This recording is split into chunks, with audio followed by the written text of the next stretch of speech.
മാനന്തവാടി ചാലഗതയിൽ ആളെ കൊലപ്പെടുത്തിയ കാട്ടാനയെ മയക്കുവെടിവെക്കാനുള്ള ദൗത്യം പുനരാരംഭിച്ചു. കർണാടകയിൽ നിന്ന് റേഡിയോ കോളർ ഘടിപ്പിച്ച് വയനാട് അതിർത്തിയിൽ വിട്ട കാട്ടാനയുടെ ലൊക്കേഷൻ പരിശോധിച്ചാകും തുടർ നടപടി സ്വീകരിക്കുക. ആന കൊലപ്പെടുത്തിയ അജിയുടെ സംസ്കാരം പടമലപ്പള്ളിയിൽ ഇന്ന് 3 മണിയോടെ നടക്കും. കൂടുതൽ വിശദാംശങ്ങളുമായി AK ലതീഷ് ഉണ്ട്. ലതീഷ്, എന്തൊക്കെ വിവരങ്ങളാണ് ഈ ഘട്ടത്തിൽ ലഭിക്കുന്നത്?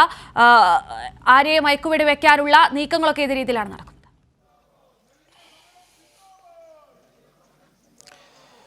കീർത്തി, ഇന്നലെ ഉണ്ടായിരുന്ന ചാലികതയിൽ നിന്നും ഒരു 6-7 കിലോമീറ്റർ മാറി മണ്ണുണ്ടി കോളനിയിൽ പ്രദേശത്തേക്കാണ് ആന ഇന്ന് രാവിലെ എത്തിപ്പെട്ടത്. ആനയുടെ ഫോറസ്റ്റിൻ്റെ ഡാർട്ടിൻ ടീം വനത്തിനുള്ളിലുണ്ട്. ഈ പ്രദേശമാണ് വനപ്രദേശം എന്ന് പറയുന്ന ആ മേഖലയോട് ചേർന്ന് ഇങ്ങനെ വന്ന് ഈ ചെറിയൊരു അരുവി കടന്ന് വേണം ഈ വനത്തിനുള്ളിലേക്ക് കടക്കാൻ. തൊട്ടടുത്ത് തന്നെ ഈ കാണുന്നത് തന്നെ വനപ്രദേശമാണ്. വനത്തോട് ചേർന്നാണ് നമ്മൾ നിൽക്കുന്നത്. വനത്തോട് ചേർന്നുള്ളൊരു കോളനിയാണ് മണ്ണുണ്ടി കോളനി എന്ന് പറയുന്നത്. ആദിവാസി കോളനിയാണ്. 42 കുടുംബങ്ങൾ മാത്രമാണ് ഇവിടെ താമസിക്കുന്നത്. അവർക്ക് ആന ഒരു സുപരിചിതമായ ഒരു ജീവിയാണ്. കാരണം സ്ഥിരമായി ഈ പ്രദേശങ്ങളിലെല്ലാം വന്ന് വെള്ളം കുടിക്കുകയും മറ്റ് ഭക്ഷ്യവസ്തുക്കൾ, വാഴയും മറ്റും നശിപ്പിച്ച് ഭക്ഷ്യവസ്തുക്കളെല്ലാം കടിച്ച് തിരിച്ചു പോകുന്നൊരു സാഹചര്യമാണ്. ഇപ്പോൾ ഈ കാണുന്ന സ്ഥലത്തൊക്കെ മുമ്പ് കൃഷിയുണ്ടായിരുന്നു. ആ കൃഷിയൊക്കെ ഉപേക്ഷിച്ച ആളുകൾ ഇവിടെ നിന്നും പുറത്തുനിന്ന് കൃഷി ചെയ്ത ആളുകളെല്ലാം ഇവിടെ നിന്നും മടങ്ങിയെന്നാണ് ഈ നാട്ടുകാർ നേരത്തെ നമ്മളോട് പറഞ്ഞത്. കാരണം ആനയുടെ ശല്യം കാരണമാണ് അത്തരത്തിലൊരു നീക്കത്തിലേക്ക് പോയത്. ഇപ്പോൾ ആന സഞ്ചരിച്ചു കൊണ്ടിരിക്കുന്നത് സാഗർഹോള വന്യജീവി സങ്കേതം ലക്ഷ്യമാക്കി, അല്ലെങ്കിൽ ആ ഭാഗത്തേക്കാണ് ആനയുടെ സഞ്ചാരം. എന്ന് പറഞ്ഞാൽ കൃത്യമായി ആന വനമേഖലയിൽ തന്നെ ഇപ്പോഴും തുടരുന്നു. ഇന്ന് രാവിലെ ഒരു 6-7 മണിയോട് കൂടിയാണ് ആനയെ ലൊക്കേറ്റ് ചെയ്യാൻ കഴിഞ്ഞത്. ഈ ഫോറസ്റ്റ് ഉദ്യോഗസ്ഥർ ഈ വനത്തിനുള്ളിൽ 20-ലധികം വരുന്ന ഫോറസ്റ്റ് ഉദ്യോഗസ്ഥർ ആനയെ ഡാർട്ട് ചെയ്യുന്നതിനായി അല്ലെങ്കിൽ ലൊക്കേറ്റ് ചെയ്യുന്നതിനായി ഈ വനത്തിനുള്ളിൽ തന്നെ തുടരുന്നുണ്ട്. മയക്കുവെടി വെക്കുക എന്നത് തന്നെയാണ് ഏറ്റവും മുഖ്യമായി തന്നെ വനം വകുപ്പ് കാണുന്നത്. കാരണം ആന പ്രശ്നക്കാരനാണ് എന്നതുകൊണ്ട് തന്നെ ബേലൂർ മഗ്നയെ മയക്കുവെടി വെച്ച് പിടികൂടുക അതിന് തന്നെയാണ് പ്രാധാന്യം കൊടുക്കുന്നത്. എന്നാൽ വനത്തിനുള്ളിലേക്ക് തന്നെയാണ് ഇതിൻ്റെ സഞ്ചാരപാതയെങ്കിൽ അതിന് സുഗമമായ സഞ്ചാരം ഒരുക്കി കൊടുക്കാനുള്ള പ്രവർത്തനം കൂടി വനംവകുപ്പിൻ്റെ ഭാഗത്തു നിന്നുണ്ട്. എന്തായാലും വനംവകുപ്പ് ഉദ്യോഗസ്ഥർ, മുതിർന്ന ഉദ്യോഗസ്ഥർ ഉൾപ്പെടെ ഇവിടെ ക്യാമ്പ് ചെയ്തുകൊണ്ടാണ് ഈ പ്രവർത്തനത്തിന് നേതൃത്വം നൽകുന്നത്. കുങ്കിയാനകൾ എത്തിച്ചേർന്നിട്ടുണ്ട്. കുങ്കിയാനകൾ ഭരതും അതേപോലെ തന്നെ കോന്നി സുരേന്ദ്രനും നേരത്തെ തന്നെ എത്തിച്ചേർന്നിരുന്നു. ഇത്തരത്തിൽ മയക്കുവെടി വെച്ചാൽ ആനയെ മാറ്റുന്നതിനാവശ്യമായ നടപടികൾ ഒരു ഭാഗത്ത് പുരോഗമിക്കുമ്പോൾ ആനയുടെ സഞ്ചാരപാത ഇപ്പോൾ നിലവിൽ നമുക്ക് മനസ്സിലാക്കാൻ വേണ്ടി കഴിയുന്നത് വനംവകുപ്പ് ഉദ്യോഗസ്ഥരിൽ നിന്ന് ലഭിക്കുന്നത് വനത്തിനുള്ളിലേക്ക് തന്നെ കയറിപ്പോകുന്ന ഒരു സാഹചര്യമാണ് നിലവിലുള്ളത്. അങ്ങനെയെങ്കിൽ വനത്തിനുള്ളിലേക്ക് കയറിപ്പോകാൻ ആവശ്യമായ നടപടികളും വനംവകുപ്പ് സ്വീകരിക്കും. നിലവിൽ ഇപ്പോൾ ഉള്ള സ്ഥലം എന്ന് പറയുന്നത് നമ്മൾ ഇപ്പോൾ നിൽക്കുന്നതിൽ നിന്ന് ഒരു 2 കിലോമീറ്ററെങ്കിലും ഉൾവനത്തിലാണ് ആനയുടെ സ്ഥാനം എന്ന് പറയുന്നത്, ലൊക്കേഷൻ എന്ന് പറയുന്നത്. അവിടെ മയക്കുവെടി വെച്ച് പിടികൂടുക എന്നത് അസാധ്യമാണ്. കാരണം മയക്കുവെടി വെച്ച് കഴിഞ്ഞാൽ ആ ആന നിൽക്കുന്ന സ്ഥലത്തേക്ക് വാഹനം എത്തിച്ച് എലഫൻ്റ് ആംബുലൻസ് എത്തിച്ച് ആനയെ വാഹനത്തിൽ കുങ്കി ആനകളുടെ സഹായത്തോടു കൂടി വാഹനത്തിൽ കയറ്റുകയും മതിയായ ചികിത്സ ഉറപ്പുവരുത്തി മുത്തങ്ങയിലേക്ക് മറ്റും മാറ്റുകയും ചെയ്യുന്ന നടപടിയാണ് സ്വീകരിക്കുന്നത്. ഇപ്പോൾ 3 കിലോമീറ്റർ 2-2.5 കിലോമീറ്റർ കൂടി ആന സഞ്ചരിക്കുകയാണെങ്കിൽ കർണാടക വന അതിർത്തിയിൽ പൂർണ്ണമായും കർണാടക അതിർത്തിയോട് ചേർന്നെത്തും.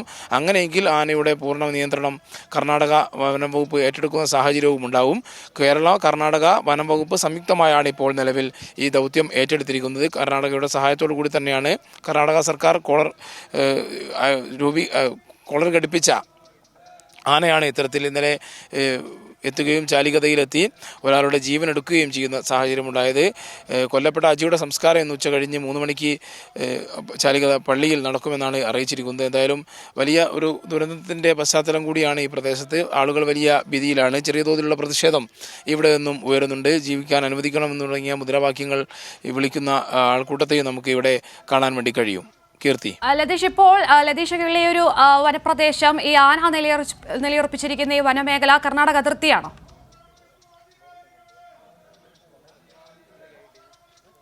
കർണാടക അതിർത്തിയോട് ചേർന്ന സ്ഥലമാണ് ഇത്. ഈ വനപ്രദേശത്ത് നിന്ന് ഒരു 2 കിലോമീറ്റർ അല്ലെങ്കിൽ ഈ കാണുന്നത് തന്നെ വനപ്രദേശമാണ്. ഈ കാണുന്നത് നമ്മളിപ്പോൾ ദൃശ്യങ്ങൾ കാണുന്ന സ്ഥലം എന്ന് പറയുന്നത് പൂർണ്ണമായും വനപ്രദേശം തുടങ്ങുന്ന സ്ഥലമാണ്. ഇവിടെ നിന്ന് ഒരു 3 കിലോമീറ്റർ മാറിക്കഴിഞ്ഞാൽ കർണാടക അതിർത്തിയിലേക്ക്, കർണാടകയുടെ വനമേഖലയിലേക്ക് എത്തിച്ചേരും. അതുകൊണ്ട് തന്നെ ആനയുടെ സഞ്ചാരം ആ ദിശയിലാണ് എന്നാണ് നമുക്ക് വനംവകുപ്പ് ഉദ്യോഗസ്ഥരിൽ നിന്നും ലഭിക്കുന്ന വിവരം. കാട്ടിനുള്ളിൽ 20-ലധികം വരുന്ന ഫോറസ്റ്റ് ഉദ്യോഗസ്ഥരുടെ സംഘം ക്യാമ്പ് ചെയ്യുന്നുണ്ട്. അവർ ആനയെ നിരീക്ഷിച്ചുകൊണ്ടിരിക്കുകയാണ്. ആനയുടെ സഞ്ചാരം പാത അവർ കൃത്യമായി മനസ്സിലാക്കുന്നുണ്ട്. അത് പുറമെ ഇവിടെ കാത്തു നിൽക്കുന്ന ഉദ്യോഗസ്ഥരുടെ അടക്കം അവർ പങ്കുവയ്ക്കുന്നുണ്ട്. കൂടുതൽ ഫോറസ്റ്റ് ഉദ്യോഗസ്ഥർ ഈ സ്ഥലത്തേക്ക് എത്തിച്ചേരുന്ന ഒരു സാഹചര്യം കൂടി നിലവിലുണ്ട്. എന്തായാലും ബാവലിയിലാണ് ക്യാമ്പ് ചെയ്തിരിക്കുന്നത്. പോകുന്നു എന്നാണോ വനം വകുപ്പ് നൽകുന്ന വിവരങ്ങൾ? അങ്ങോട്ട് കർണാടകയിലേക്ക് തന്നെ തിരികെ പോവുകയാണോ? തിരിച്ച് ആ ദിശയിലേക്കാണ് ആനയുടെ സഞ്ചാരപാത എന്നാണ് ഇപ്പോൾ നമുക്ക് വനംവകുപ്പ് ഉദ്യോഗസ്ഥരിൽ നിന്നും ലഭിക്കുന്ന വിവരം. കാടിനുള്ളിൽ ഉദ്യോഗസ്ഥരുണ്ട്, അവർ ആനയെ നിരീക്ഷിച്ചുകൊണ്ടിരിക്കുന്നുണ്ട്. അവരിൽ നിന്നും ലഭിക്കുന്ന വിവരം കർണാടക വനാതിർത്തിയിലേക്ക് തന്നെ ആന തിരിച്ചു പോകുന്നു എന്നുള്ള രീതിയിലുള്ള വിവരമാണ് ഇപ്പോൾ നമുക്ക് ലഭിക്കുന്നത്. വയനാട് അതിർത്തിയോട് ചേർന്ന കർണാടക വനാതിർത്തിയിൽ തന്നെയാണ് ഈ ബേലൂർ മഗ്നയെ ബഗ്ന എന്ന് പറയുന്നത് മോഴയാനയാണ്. മോഴയാനയ്ക്ക് കന്നഡയിൽ പറയുന്ന പേരാണ് ബഗ്ന എന്ന് പറയുന്നത്. ബേലൂരിൽ നിന്ന് പിടികൂടിയതുകൊണ്ട് ബേലൂർ ബഗ്ന എന്നറിയപ്പെടുന്നു. ആ ബേലൂർ മഗ്ന ആ ദിശയിൽ തന്നെയാണ് സഞ്ചരിക്കുന്നത് എന്നാണ് ഇപ്പോൾ നമുക്ക് ലഭിക്കുന്ന വിവരം. ഒരു 2-3 കിലോമീറ്ററൂടെ ആന ആ ദിശയിൽ തന്നെയാണ് സഞ്ചരിക്കുന്നതെങ്കിൽ പൂർണ്ണമായും അത് കർണാടക വനാതിർത്തിയിൽ തന്നെ സാഗർഹോള വന്യജീവി സങ്കേതത്തിലേക്ക് തന്നെ എത്തിച്ചേരും. അങ്ങനെയെങ്കിൽ പൂർണ്ണമായും ആനയുടെ നിയന്ത്രണം കർണാടക വനം വകുപ്പ് ഏറ്റെടുക്കും. അല്ലെങ്കിൽ ആ രീതിയിൽ നിരീക്ഷണം പൂർണ്ണമായും അവരുടെ നിയന്ത്രണത്തിൽ തന്നെയാകും. നിലവിൽ കേരളവും കർണാടകവും ഫോറസ്റ്റ് വകുപ്പുകൾ സംയുക്തമായാണ് ആനയെ നിരീക്ഷിച്ചുകൊണ്ടിരിക്കുന്നത്. കർണാടക അതിർത്തിയിലേക്ക് തിരികെ ആന പോയാൽ മയക്കുവെടി വെക്കാനുള്ളൊരു സാഹചര്യമില്ല എന്നാണോ കരുതേണ്ടത്? അപ്പോൾ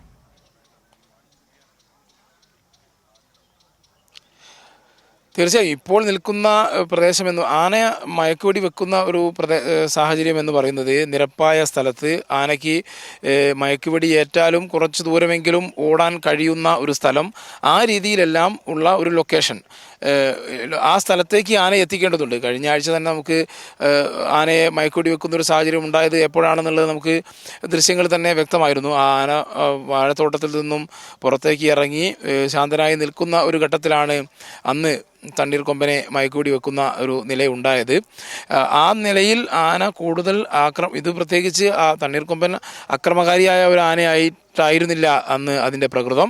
എന്നാൽ ഇന്നലെ ഈ ബേലൂർ ബഗ്ന തീർത്തും അക്രമകാരിയായ ഒരു ആനയായി തന്നെയാണ് കാണുന്നത്. അതുകൊണ്ട് തന്നെയാണ് ഈ ആനയെ മയക്കുവെടി വെച്ച് പിടികൂടുക എന്നതിന് തന്നെയാണ് വനം വകുപ്പ് പ്രാമുഖ്യം നൽകുന്നത് എന്ന് പറയുന്ന കാരണം തന്നെ ഇത്തരത്തിൽ ഒരാളെ ഓടിച്ച് ഇട്ട് അദ്ദേഹത്തെ ചവിട്ടി കൊലപ്പെടുത്തുന്ന നിലയിലേക്ക് ഒരു ആന വരണമെങ്കിൽ ആന തീർത്തും അക്രമകാരിയാണ്. ആ ആനയെ ഇനിയും പ്രതീക്ഷിക്കാം ഈ പ്രദേശങ്ങളിൽ അല്ലെങ്കിൽ ഈ ഭാഗങ്ങളിൽ എന്ന് വനംവകുപ്പിന് കൃത്യമായ ധാരണയുണ്ട്. അതുകൊണ്ട് തന്നെയാണ് ആ നിലയിൽ ആനയെ മയക്കുവെടി വെച്ച് പിടികൂടുക എന്നുള്ള പ്രവർത്തനത്തിന് പ്രാധാന്യം കൊടുക്കാൻ വനംവകുപ്പ് തീരുമാനിച്ചിരിക്കുന്നത്. എന്തായാലും വനംവകുപ്പിൻ്റെ ആ പ്രവർത്തനം മുന്നോട്ട് പോകുന്നുണ്ട്. ഒപ്പം ആന ഈ പറയുന്ന രീതിയിൽ കർണാടക വനമേഖലയിലേക്ക് സഞ്ചരിക്കുന്ന ഒരു പാതയിലാണ് എന്നാണ് നമുക്ക് ഇപ്പോൾ ലഭിക്കുന്ന വിവരം. കീർത്തി.